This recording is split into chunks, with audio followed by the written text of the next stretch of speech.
lycée Limamoulaye de Guédiawaye, situé dans la banlieue de Dakar, est connu ces dernières années pour ses bons résultats scolaires. Ici, une dynamique scolaire est en marche pour familiariser l'élève à la réalité du milieu environnant. C'est à travers le programme Bois d'école du ministère de l'Environnement et de la Protection de la Nature.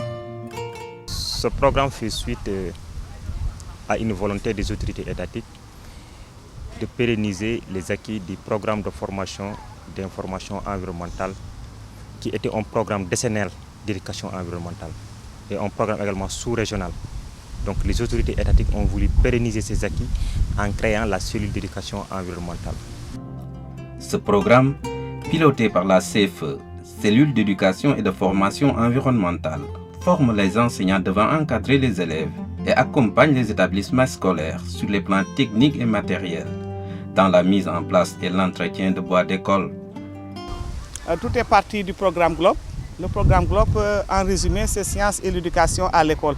On fait l'éducation environnementale, on fait la recherche scientifique.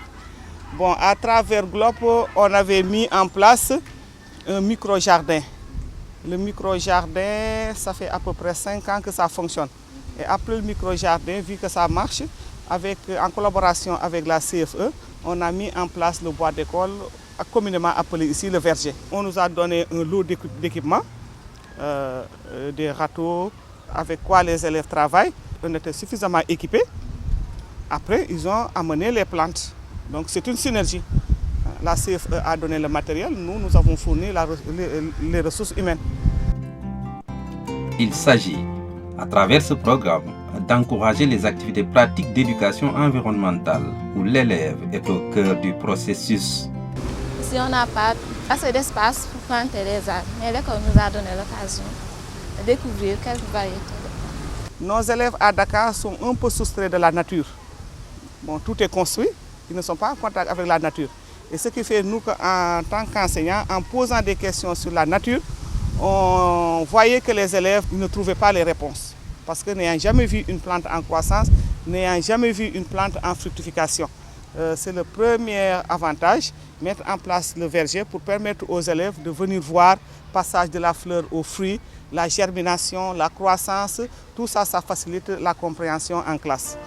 L'approche pédagogique utilisée ici a vite fait d'intéresser les élèves à la chose environnementale. Nous sommes ici pour des exercices pratiques, planter des arbres, les entretenir. Ça nous apporte assez de connaissances parce que ça nous permet d'appliquer les théories qu'on a fait en classe. Ça rejoint le plan pédagogique. Par exemple, en classe de terminale, il y a un chapitre sur la reproduction chez les spermatozoïdes qui parle du passage de la fleur au fruit. En général, on va prendre des plantes sauvages, venir en classe pour disséquer, etc. Mais je pense que faire tout ça, ce déplacement en dehors de l'école, venir ici par exemple, la fleur est là, le fruit est là, on fait passage de la fleur au fruit, ça, rien ne peut être plus pratique que ça. On ne comprenait pas. De ce fait, les élèves même n'aimaient pas trop ce chapitre. Mais ici, quand on est venu, on a pu mieux comprendre ce chapitre. Ça nous permet mieux d'apprendre et ça nous a beaucoup aidé aussi. Tous les élèves du lycée Limamoulaye sont les bienvenus, Club Environnement. Mais pour l'intégrer, des règles strictes sont à observer. Les modalités d'adhésion, c'est d'abord il faut aimer le travail, la discipline, la correction, le respect envers les autres, c'est tout. C'est ça les critères à remplir pour venir adhérer au club. L'autre objectif du programme est de contribuer à l'amélioration du cadre de vie et d'études des élèves et enseignants. Le contact avec les plantes est une motivation supplémentaire qui incite au maintien et à l'extension du bois d'école. Il faut savoir planter, mais ce qui est important, il faut savoir maintenir. Il y a beaucoup de campagnes de reboisement qui ont échoué et nous ne voulons pas ça. Donc notre premier objectif, c'est d'abord le maintien. Quand on a bien maintenu, on veut maintenant élargir.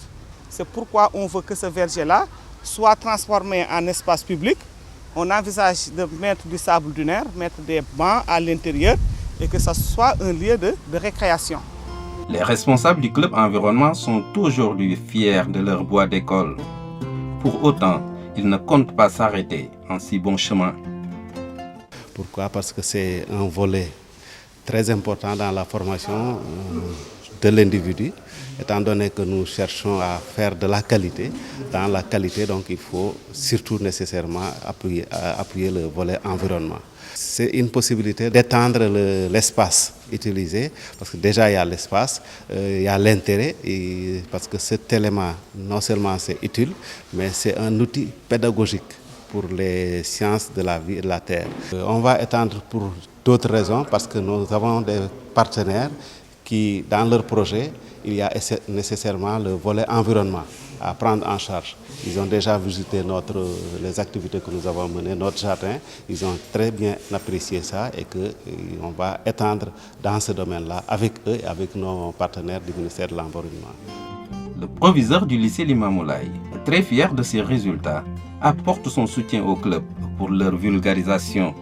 Et tout le personnel est déjà sensibilisé et intéressé dans la mesure où il y a les journées d'environnement que nous organisons et que tout le personnel est invité. Et à leur retour, je crois que tous ont apprécié et très apprécié ce qui se fait au niveau de ce volet environnemental. On fait une grande manifestation où on invite tout le monde. On fait une projection d'abord au labo, on leur montre tout ce que nous avons effectué comme relevé, comme études pédagogiques. Après, on vient au niveau du verger, on fait des visites et on fait une démultiplication de ce que nous avons appris. Et vraiment là, ça intéresse tout le monde. Résultat attendu, faire des relais pour la mise en place d'une conscience citoyenne en faveur du reboisement. À terme, ce programme Bois d'école, financé par le Royaume des Pays-Bas, va toucher 200 établissements scolaires, 1200 maîtres et professeurs et 48 000 élèves. Le ministère de l'Éducation et celui de l'Environnement, partenaires dans ce programme ambitieux, travaillent à l'intégration de l'éducation environnementale dans les curricula du système éducatif national. En attendant, ce programme Bois d'école tient lieu d'instrument de sa future mise en œuvre.